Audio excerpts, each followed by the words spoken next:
Hola,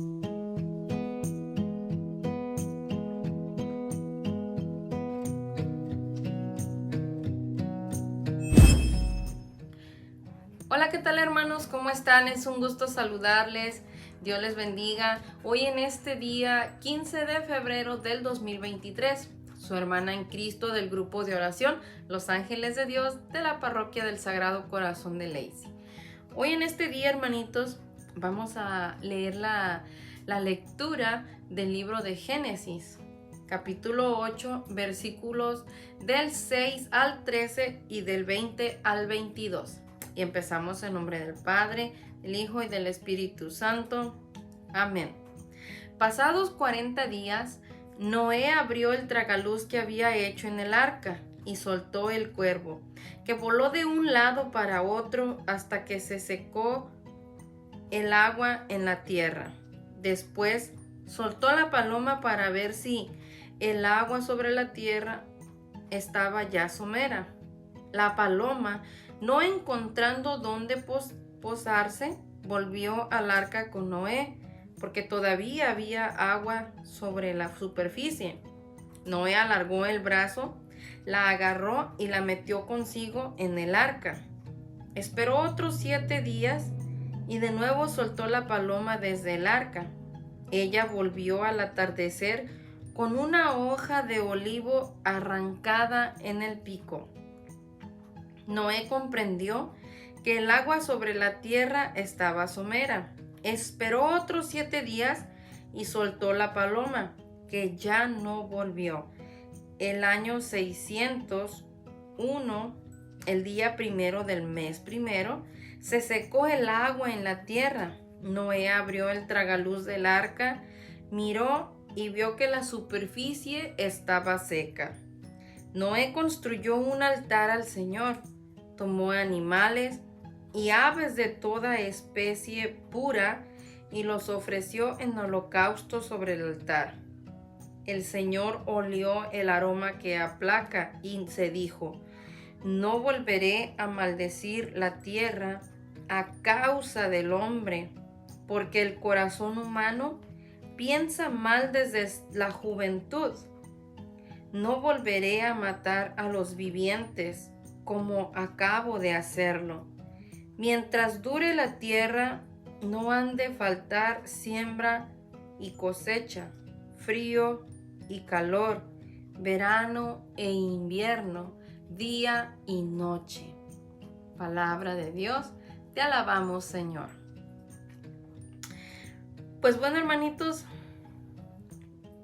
hoy en este día, la lectura del libro del Génesis nos habla de esos 40 días, de cuando Noé andaba todavía por las aguas, ¿verdad? En esa arca que había construido por mandato de Dios para que él y su familia pudieran salvarse.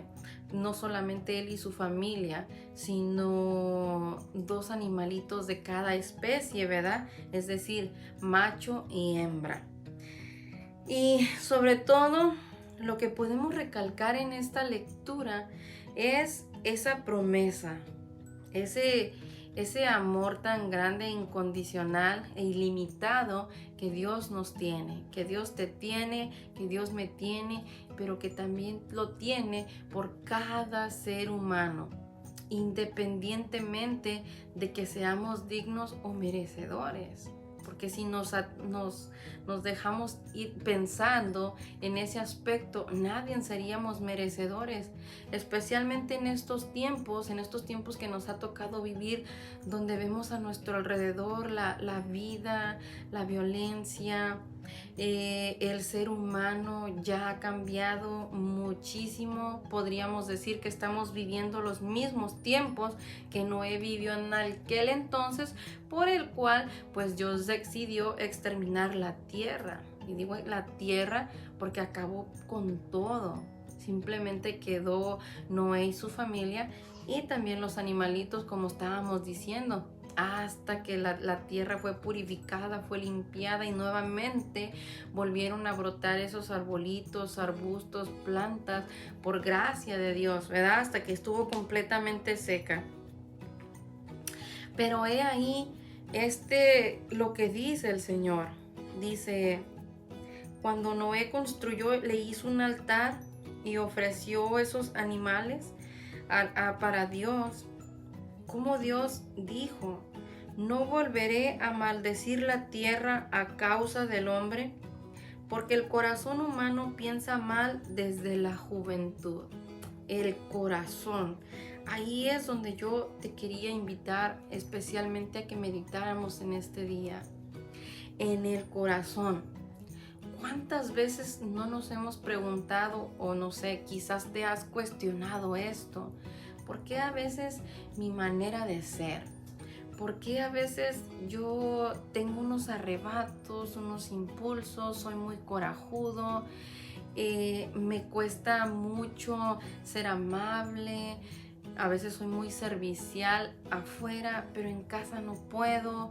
O quizás simplemente porque a veces queremos hacer el bien y no podemos, o nos cuesta trabajo.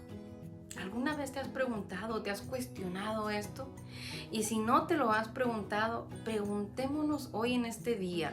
Pongámonos a meditar en nuestra vida, en nuestra manera de ser, nuestras emociones, nuestros sentimientos, nuestros sentidos, ¿verdad? Cómo estos tres aspectos que forman parte importantísima de nuestra vida, ¿de dónde brota todo eso?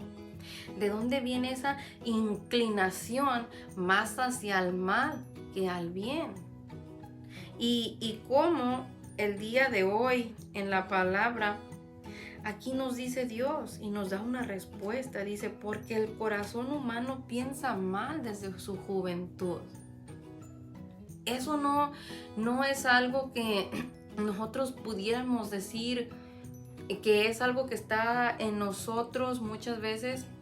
Es parte de el esforzarnos, el perseverar y el ser constantes, especialmente a tratar de hacer el bien. La palabra de Dios nos invita y nos dice, aprendan a hacer el bien. Él no lo está diciendo, aprendan. ¿Por qué? Porque no sabemos hacer el bien, no sabemos obrar el bien. Lo que comúnmente brota, que decíamos, que sale desde el interior, que brota desde el corazón, es la maldad. Sinceramente, no porque esté diciendo que eres mala persona, pero miremos en nosotros. No porque no matemos físicamente, no porque quizás no andamos robando, eso no quiere decir que somos buenos. Miremos nuestro interior. Miremos, por ejemplo, el dar ofrenda o el dar limosna cuando vamos a la iglesia. ¿Cuánto dinero estamos poniendo en la canasta? ¿$1? $5? A veces pudiendo dar más y solamente a veces echamos el dólar.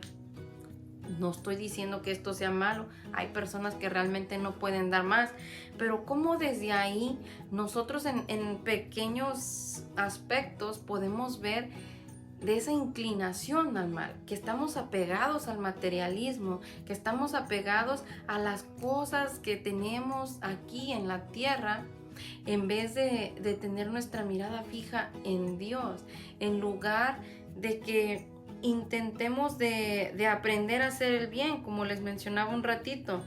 Dice Dios, el humano piensa mal desde su juventud. Por eso la importancia, nosotros ya no podemos, podemos todavía esforzarnos, pero con estos pequeñitos que apenas van creciendo, de irlos enseñando. Es complicado y un poquito más difícil en estos tiempos porque todo lo que ven nuestros hijos, todo lo que vemos nosotros, pues realmente no son cosas gratas o cosas satisfactorias o cosas buenas, sino ahorita lo que se ve más en el mundo es tristemente, pues es el pecado. Entonces, ahorita que podemos esforzarnos por aprender a hacer el bien, porque eso se vaya volviendo en nosotros parte de nuestra vida, porque se vaya haciendo una costumbre, y sobre todo pensar en Dios, en cómo Dios nos amó y nos ama tanto, que desde aquel entonces ya nos había hecho esta promesa, que jamás volvería a terminar con la humanidad, que mientras durara la tierra no iba a faltar la siembra ni la cosecha, ni el frío ni el calor, es decir, todas las estaciones que tenemos a lo largo del año. a lo largo del año, porque cada una es necesaria, al igual que todo lo que pasa en nuestra vida, ¿verdad? Como nos dice también el Salmo del día de hoy, dice, mucho le cuesta al Señor la muerte de sus fieles. Si nos ponemos a meditar, podríamos pensar, pero ¿y entonces por qué Dios acabó en aquel entonces con toda aquella raza humana, con todas aquellas personas de aquellos tiempos? ¿Por qué? ¿Verdad? Nos podríamos preguntar y podríamos ver que el pecado había llegado a su culmen, el pecado había sido tan incontrolable, ya se había sido todo de las manos del ser humano, fue todo fuera de control, pero aún así, como Dios a lo largo de los años tuvo compasión del humano, especialmente con aquellos que se esforzaron y con todos los demás también. Y si lo traemos esto a nuestros tiempos, ¿cómo sigue teniendo compasión, misericordia y paciencia contigo y conmigo? Que quizás ya conocemos de Dios, que estamos aprendiendo y que no somos perfectos, que somos pecadores, pero que Dios es el que constantemente está a nuestro encuentro para sanarnos, para liberarnos, para curarnos, para darnos la salvación, para cumplir sus promesas en ti, para cumplir sus promesas en cada uno de nosotros. Entonces, he ahí sinceramente lo bonito de no mirar un Dios castigador, un Dios que está tan al pendiente de todo lo malo que haces, un Dios que es muy estricto, que nomás tiene la mirada puesta en ti para juzgarte, quizás para criticarte. No es así. Fijémonos más bien en el otro lado de Dios, en ese lado que no conocemos, porque Dios no es un Dios así castigador, ni que siempre está al acecho para así como para que nosotros nos esté dando con la vara, como dice también su palabra, ¿verdad? Sino que Él nos reprende y nos llama la atención porque quiere nuestro cambio, quiere nuestra conversión. Y decíamos aquí en el Salmo, dice que mucho le cuesta al Señor la muerte de sus fieles. A Dios le duele mucho la muerte de cada ser humano, tanto la muerte física como la muerte espiritual, cuando nosotros caemos en pecado mortal, porque Él te ama y me ama, y Él quiere que nosotros estemos con Él, en su presencia, en todo momento. Él quiere hacernos sentir ese amor, esa paz que tiene por cada uno de nosotros. Y Dios nos ama, y eso lo podemos ver sinceramente cuando vino nuestro Señor Jesucristo. Cómo nos muestra un Dios tan misericordioso y compasivo, que siempre estuvo no al pendiente de juzgar, criticar ni nada de eso, sino de sanar, llamándote a la invitación, a la conversión, la invitación a la conversión, pero no un hecho externo, sino un hecho interno, algo que brotara desde acá, algo que fuera más profundo, algo más sincero, algo más recto, para que ya no fuéramos así, porque realmente de aquí es de donde brota todo. Entonces, miremos a ese Dios de amor, a ese Dios compasivo, a ese Dios misericordioso, paciente, a ese Dios que nos perdona cuando nos equivocamos, a ese Dios que nos perdona, nos abraza cuando hemos cometido errores. Él nos espera, Él está más ansioso o más con esa necesidad de que tú vuelvas a Él a través del sacramento de la confesión y le pidamos perdón, que de lo que nosotros mismos queremos cambiar o ir a su encuentro. Entonces, meditemos en esto en este día de hoy. Pidámosle la luz al Espíritu Santo, la intercesión de la Santísima Virgen María, para que a través de ellos nosotros podamos reconocer en todo a Dios. Y más allá de mirar un Dios castigador y que quiere acabar con la humanidad, es un Dios de amor que quiere darte vida y vida en abundancia. Hasta luego.